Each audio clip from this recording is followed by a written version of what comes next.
Bienvenidos a la Agenda Económica PM de este jueves acá en CNN Chile. Y precisamente queremos que ustedes anoten las siguientes fechas en su agenda económica porque el Servicio de Impuestos Internos definió cuáles son las fechas para la devolución de impuestos. ¿Se acuerdan que en la agenda del miércoles hablamos de la operación renta? Bueno, mucha atención porque estas son las fechas clave.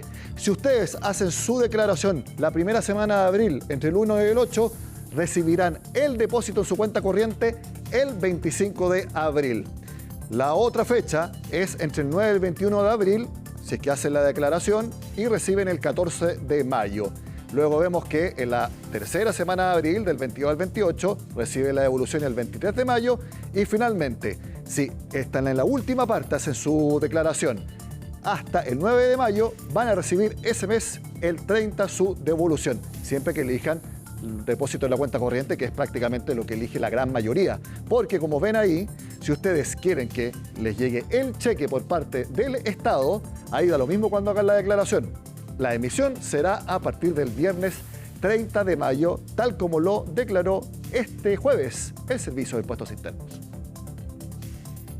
Ahora la etapa de declaración renta, que va a comenzar el próximo martes 1 de abril. Nosotros esperamos recibir más de 4.800.000 declaraciones. Esto es aproximadamente un 3% más de declaraciones que el año pasado. Por tercer año consecutivo, en conjunto con la Tesorería General de la República, hemos definido un nuevo plazo que es para las personas que declaren entre el 1 y el 8 de abril, es decir, los primeros 8 días de abril, y que soliciten devolución. Van a poder recibir esta devolución en forma anticipada dentro del mismo mes de abril. Si bien, por supuesto, ustedes quisieran tener su devolución lo antes posible, pueden hacer su declaración inmediatamente. Pero como veíamos en la agenda económica del miércoles, hay especialistas que recomiendan esperar un poco, porque si quienes tienen que declarar también lo necesario para su declaración de impuestos, pueden haber errores. En cambio, si se esperan un par de semanas, esos errores pueden ser subsanados y así ustedes se aseguran de que la declaración va a estar correcta y van a recibir su dinero. Por lo menos esa es una sugerencia que ustedes, por supuesto, tienen que analizar si la toman o no. Bueno, cambiamos de tema porque la semana pasada estuvo de visita en nuestro país el que es el ideólogo de la motosierra en Argentina. Nos referimos al ministro de Desregulación y que también estuvo a cargo del Banco Central en ese país. Bueno, en muchos seminarios y en entrevistas explicó cuáles son las medidas y también los argumentos. Ahora, una pregunta importante. Ese tipo de medidas, por ejemplo, reducción fuerte de programas estatales o incluso de ministerios, ¿pueden ser replicados en nuestro país? Y además, ¿se puede hacer a través de decretos? Algo que no es muy estilizado ni se ocupa mucho acá en Chile. Es parte de lo que investigó Pilar Gutiérrez. Un país con un déficit fiscal de aproximadamente 5 puntos del PBI. Y acá es donde empieza lo sorprendente, que es que en un mes alcanzó el equilibrio fiscal. En un mes. Esa cifra, tan sorprendente como casi imposible de creer, sacó aplausos entre los invitados al Centro de Estudios Públicos. En su visita a Chile, el ministro argentino de Desregulación y Transformación del Estado, el que implementa la denominada motosierra, mostró a quien quiso escuchar las cifras logradas en Argentina durante el primer año de gobierno de Javier Milei.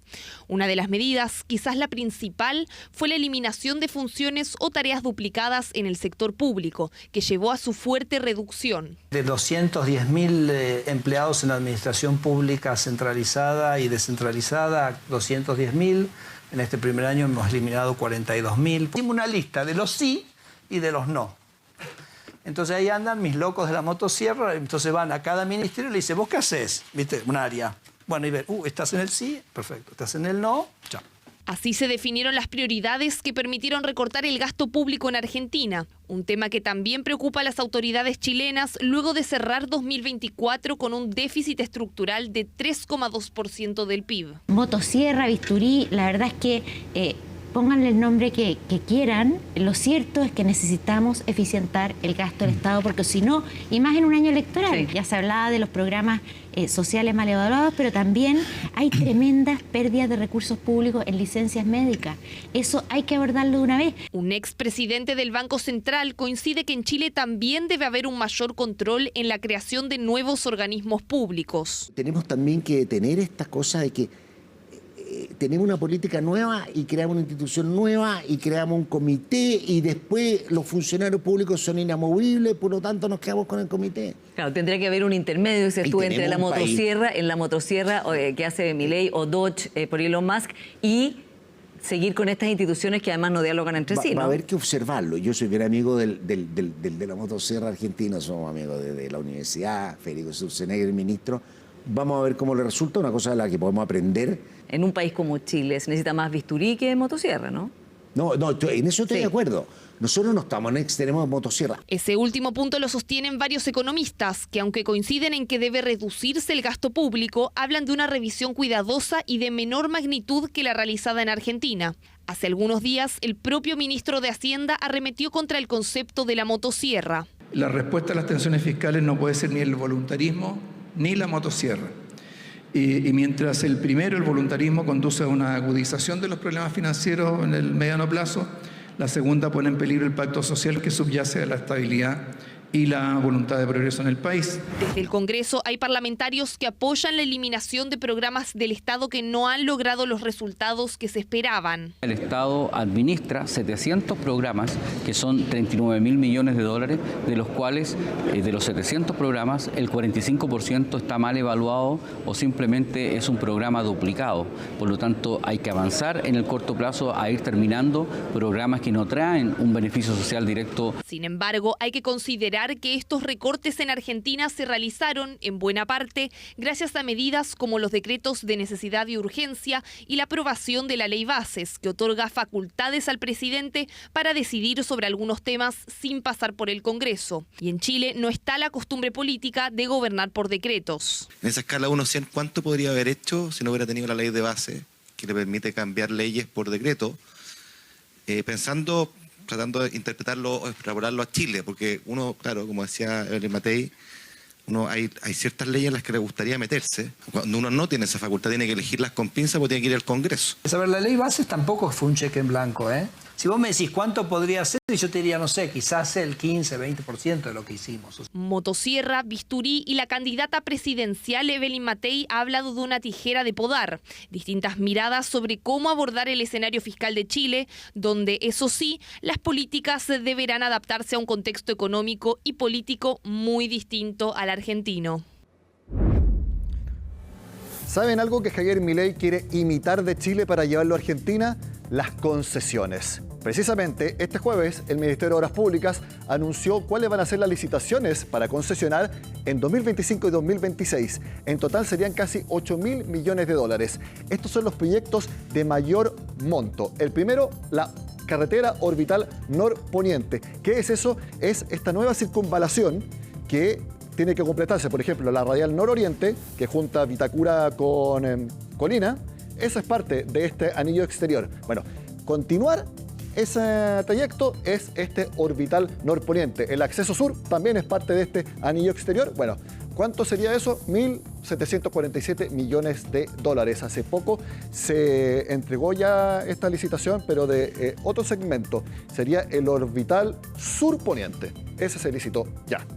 Segundo en monto, el famoso tren Santiago a Valparaíso. 1.320 millones de dólares. Vamos a ver si esta vez entonces se concreta esta obra de infraestructura. También, segundo tramo de la Ruta 5 entre Río Bueno y Puerto Montt, 870 millones de dólares. Y también la continuación de la Ruta 57 Santiago Colina Los Andes por casi 760 millones de dólares. ¿Qué es lo que permite esto? Que el Estado no gaste en infraestructura. Es el privado el que hace el aporte y luego cobra. Así funcionan las concesiones. Hacemos la pausa en Agenda Económica y al regreso seguimos analizando el informe de política monetaria de marzo. Lo hacemos junto al consejero del Banco Central, Claudio Soto.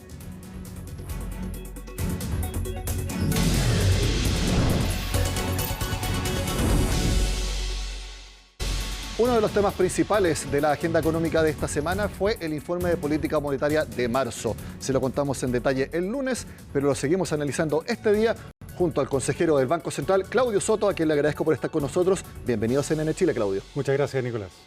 ¿Cuál es la principal conclusión que a su juicio mostró el IPOM de marzo? Mira, yo diría que son dos grandes temas los que discutimos en el informe. Por un lado está la evolución de la economía local, una actividad económica que estuvo algo mejor de lo que nosotros habíamos anticipado en diciembre para el cierre del año pasado y lo que se viene para este año. Una inflación que yo diría que ha evolucionado relativamente en línea con lo que esperábamos. La inflación sigue alta, pero irá descendiendo. Y lo otro es el escenario internacional, que plantea una serie de desafíos en el muy corto plazo. Lo que nosotros señalamos en el informe es que hay elementos que pueden ser beneficiosos para nuestra economía, el precio del cobre por de pronto, pero que hay una serie de desafíos hacia adelante, porque lo cierto es que estamos en un contexto de bastante incertidumbre. ¿Usted cree que el precio del cobre, que está en niveles récords actualmente, esos contratos futuros, puede seguir en estos niveles por un tiempo considerable o es solamente coyuntura dependiendo de lo que diga Donald Trump en Estados Unidos? Aquí lo que ha pasado es que el precio del cobre ha subido en dos mercados, pero además se ha producido una diferencia muy importante entre el mercado norteamericano y la bolsa de Londres, que sirve como referencia muchas veces para los contratos. En ambos casos el precio ha subido, pero el incremento muy sustantivo se ha dado en la bolsa norteamericana porque hay cierta preocupación de los inversionistas respecto a la posibilidad de que haya aranceles al cobre en Estados Unidos. Están comprando mucho por adelantado. Eso ha hecho que se adelante las compras y se almacenen inventario. Pero a pesar de eso, el cobre ha subido en ambos mercados y lo cierto es que hoy día tenemos un precio del cobre que está por sobre el que se veía hace algún tiempo atrás. Ahora, probablemente esto no va a perdurar tanto en el tiempo. Nosotros estimamos un precio promedio para el cobre algo más bajo de lo que estamos viendo en la punta. No hemos alterado nuestra visión del cobre de largo plazo, seguimos viendo un precio de en torno a $4,3 la libra a largo plazo, porque los fundamentales creemos que no han mudado mayormente como para reevaluar ese número. Revisemos la economía local, partimos con lo que ustedes proyectan para este año, lo tenemos preparado con una gráfica que también hemos diseñado, donde se compara para este año lo que se pensaba hace 3 meses en el IPOM de diciembre con lo que se piensa ahora con el IPOM que se presentó el lunes. Si bien el rango sigue siendo de 100 puntos base de diferencia, porque eso es lo que estila el Banco Central, hay una leve alza. Si antes el punto medio era de 2% de crecimiento para 2025, ahora es de 2,25%. Es un rango, pero ese es el punto medio de la estimación. También vemos que la inflación sube levemente 2 décimas, la formación bruta de capital fijo, que es inversión, prácticamente igual, algo más de consumo y por lo tanto también algo más de demanda interna. Lo conversaba con algunos analistas de que en realidad el panorama con leves alzas en realidad no cambia sustancialmente respecto a lo que ustedes pensaban en diciembre. Bueno, efectivamente, si uno analiza los cambios de proyecciones que nosotros hacemos, IPOM, yo diría que este IPOM, los cambios no han sido muy sustantivos respecto a lo que veíamos en diciembre.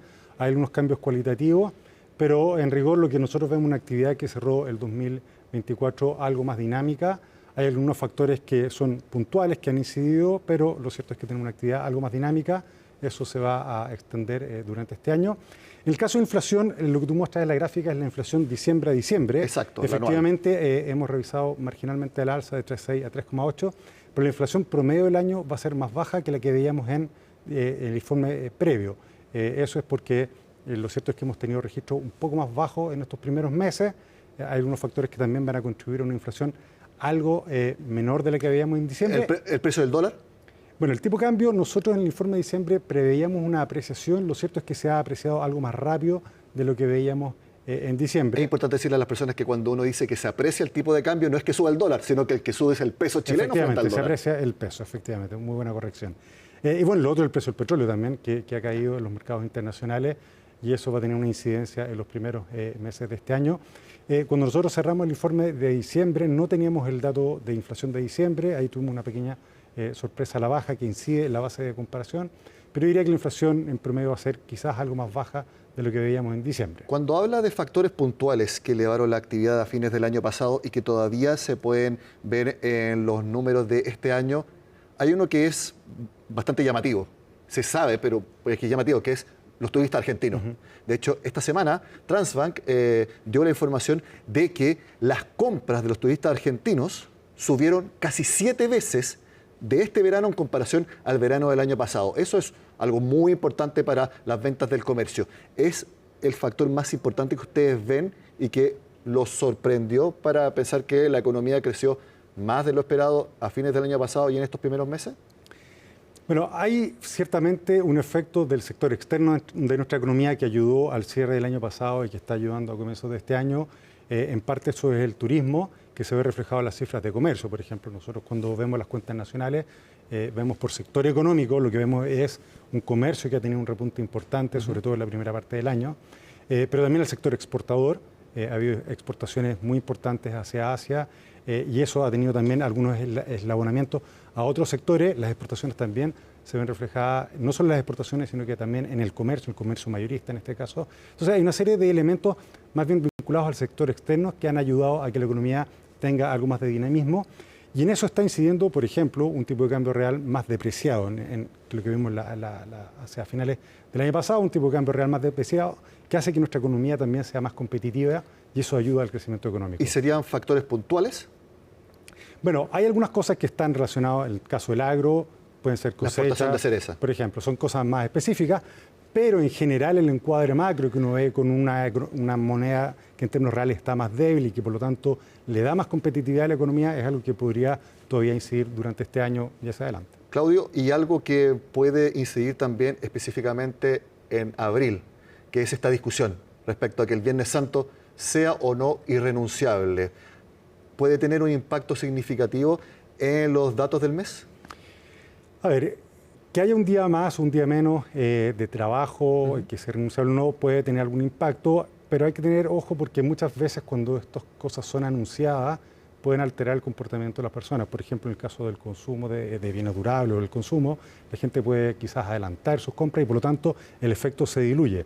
Cosa distinta es cuando es una cosa más bien sorpresiva, como ocurrió en febrero con los cortes de luz, ¿no? Ahí la gente no estaba preparada, se produjo este corte y probablemente ese día sí va a tener un impacto en la medición del IMASEC de febrero. Eso lo vamos a conocer la próxima semana, pero es ahí donde, por ejemplo, uno podría ver efectos más relevantes. Tiene razón, el martes vamos a conocer el IMASEC, ustedes lo van a publicar a las 8:30 de la mañana. ¿Tiene algún cálculo de cuánto pudo haber restado a la economía el blackout del 25 de febrero? Hay distintos cálculos, se pueden hacer de manera indirecta algunos cálculos, pero va a ser un efecto relevante.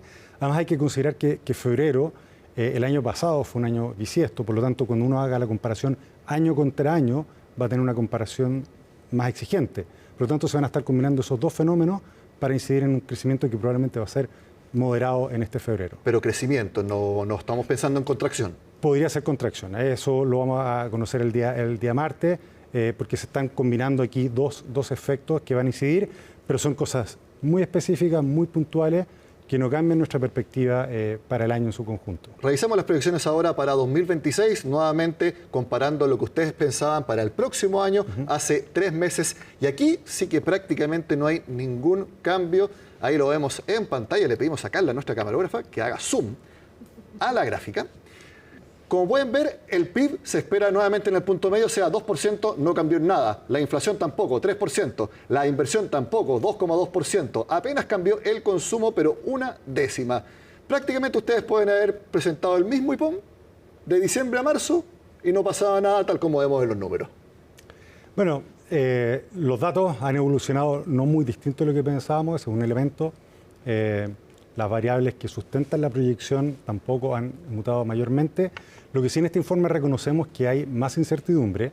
Eso no incide en el escenario central, pero sí en los escenarios de riesgo. Nosotros hemos discutido mucho los escenarios de riesgo. Tenemos escenarios de riesgo relevantes a la baja por lo que está pasando a nivel global. Pero el escenario central propiamente tal, los factores que inciden en el escenario central no han mutado mayormente desde diciembre hasta ahora y por lo tanto eso se ve reflejado en la cifra. Quizás me gustaría destacar ahí la cifra de inflación. Nosotros prevemos que vamos a tener un descenso bastante importante de la inflación ya a comienzos del próximo año, lo cual va a hacer que en general durante el año 2026 la inflación esté oscilando en torno a la meta del 3%. Y aquí hay que tener en cuenta que las bases de comparación, que este año van a significar que la inflación va a estar alta en general durante varios meses, van a tender a favorecer la convergencia rápida de la inflación el próximo año.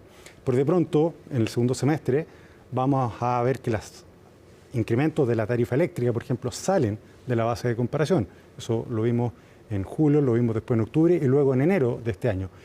a medida que pasen esos meses, vamos a tener efectos base que van a hacer que la inflación rápidamente vaya hacia cifras coherentes con la meta. Y entonces pasamos inmediatamente a hablar de la tasa de interés.